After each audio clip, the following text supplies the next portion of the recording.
سیدنا عمر رضی اللہ تعالیٰ عنہ کی خلافت کے دوران ایک دفعہ عرب میں شدید قحط پڑا، نہ تو انسانوں کے کھانے کے لیے کچھ رہا اور نہ جانوروں کے لیے۔ سیدنا عمر رضی اللہ تعالیٰ عنہ یہ حال دیکھ کر بہت زیادہ پریشان ہوئے۔ آپ نے رعایا کی خبرگیری کے لیے دن رات ایک کر دیے، بیت المال کا سارا غلہ لوگوں میں تقسیم کر دیا، نقدی بھی تقسیم کی گئی۔ تمام صوبوں کے حاکموں کو خط لکھ کر زیادہ سے زیادہ غلہ بھجوانے کا حکم دیا۔ ابو عبیدہ بن جراح نے شام کے علاقے سے 4000 اونٹ غلے سے لدے ہوئے بھیجے۔ سیدنا عمر بن عاص رضی اللہ تعالیٰ عنہ نے مصر سے سمندر کے راستے غلے سے لدے ہوئے بحری جہاز روانہ کیے۔ ہر جہاز پر 6000 من غلہ لدا ہوا تھا۔ سیدنا عمر نے غلے کی تقسیم کا انتظام کچھ اس طرح سے کیا کہ قحط کا شکار ہونے والوں کے نام رجسٹروں میں لکھے گئے۔ ہر نام کے ساتھ ان کی ضرورت کے مطابق غلے کی مقدار لکھی گئی۔ پھر ہر شخص کو غلے کی پرچی دے دی جاتی جس پر سیدنا عمر کی مہر ہوتی تھی۔ اس قحط کے دوران ان لوگوں میں غلہ، گوشت، کھجوریں اور کپڑے بھی تقسیم کیے گئے۔ قحط کے دوران سیدنا عمر نے گوشت، دودھ اور گھی کا استعمال بالکل ترک کر دیا تھا۔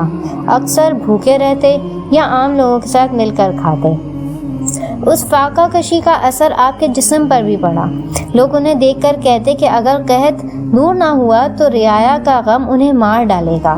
قحط کے دنوں میں سخت بے چین رہے۔ آپ اللہ تعالیٰ سے گر گڑا کر دعا کرتے تھے، اے اللہ، میرے اعمال کی وجہ سے محمد صلی اللہ علیہ وآلہ وسلم کی امت کو تباہ نہ کر۔ آخر ایک دن نبی صلی اللہ علیہ وآلہ وسلم کے چچا سیدنا عباس رضی اللہ تعالیٰ عنہ کو اور دوسرے مسلمانوں کو ساتھ لے کر نماز استسقاء ادا کی اور اللہ تعالیٰ سے بڑی عاجزی کے ساتھ بارش کی دعا کی۔ ابھی دعا ہو ہی رہی تھی کہ آسمان پر بادل چھا گئے۔ ایسی موسلادھار بارش ہوئی کہ ہر طرف پانی ہی پانی نظر آنے لگا۔ اس بارش نے خشک کھیتوں میں جان ڈال دی اور قحط دور ہو گیا۔ سیدنا عمر فاروق کی دلی تمنا تھی کہ انہیں شہادت کی موت نصیب ہو اور شہادت رسول اللہ صلی اللہ علیہ وآلہ وسلم کے شہر میں ہی ملے۔ خلافت کے 11ویں سال ان کی یہ دعائیں قبول ہوئیں۔ 23 ہجری میں حج کے لیے مکہ گئے۔ حج سے واپس لوٹے تو جمعے کے دن مسجد میں خطبہ دیا جو کہ بہت طویل تھا۔ اس خطبے میں جہاں آپ نے بہت سی نصیحتیں کی، وہاں اپنے ایک خواب کا ذکر کرتے ہوئے فرمایا، میں سمجھتا ہوں کہ میری موت کا وقت قریب آ گیا ہے۔ مدینے میں مغیرہ بن شعبہ کا ایک ایرانی کاریگر غلام ابو لولو فیروز تھا۔ ایک دن اس نے سیدنا عمر سے اپنے آقا کی شکایت کی کہ وہ کام زیادہ لیتا ہے اور معاوضہ کم دیتا ہے۔ سیدنا عمر نے اس کی تحقیق کی تو کہا کہ تمہاری شکایت جائز نہیں، تمہارے کام کے حساب سے معاوضہ مناسب معلوم ہوتا ہے۔ اس پر ابو لولو ناراض ہو کر چلا گیا۔ اگلے دن ابو لولو فجر کی نماز سے پہلے مسجد میں جا کر چھپ گیا۔ جب سیدنا عمر نماز پڑھنے لگے تو اس نے کونے سے نکل کر سیدنا عمر فاروق پر 2 دھاری خنجر سے 6 وار کیے، پھر دوسرے مسلمانوں کو زخمی کرتا ہوا بھاگا لیکن پکڑا گیا۔ پکڑے جاتے ہی اس نے اس خنجر کو اپنے پیٹ میں بھونک لیا اور وہیں مر گیا۔ سیدنا عمر فاروق شدید زخمی ہو گئے تھے۔ ایسے میں انہوں نے عبداللہ بن عباس سے دریافت کیا، مجھے کس نے مارا ہے؟ انہوں نے بتایا، مغیرہ بن شعبہ کے غلام ابو لولو فیروز نے۔ یہ سن کر فرمایا، اللہ کا شکر ہے میری موت کسی ایسے شخص کے ہاتھ سے نہ ہوئی جو اسلام کا دعویٰ کرتا ہو۔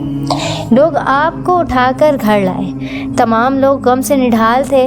ایسے میں کسی نے آپ سے کہا، امیر المومنین، اللہ کی بشارت سے خوش ہو جائیں، آپ ان اصحاب میں ہیں جو بہت پہلے اسلام لائے اور رسول اللہ صلی اللہ علیہ وآلہ وسلم کے ساتھی بنے، خلیفہ بنائے گئے تو آپ نے انصاف سے کام لیا۔ یہ سن کر سیدنا عمر نے فرمایا، اللہ کرے یہ چیزیں میرے گناہوں کے برابر ہی ہو جائیں، مجھے کوئی عذاب ہو نہ ثواب۔ ان کے کہنے کا مطلب تھا کہ بس عذاب سے بچ جاؤں۔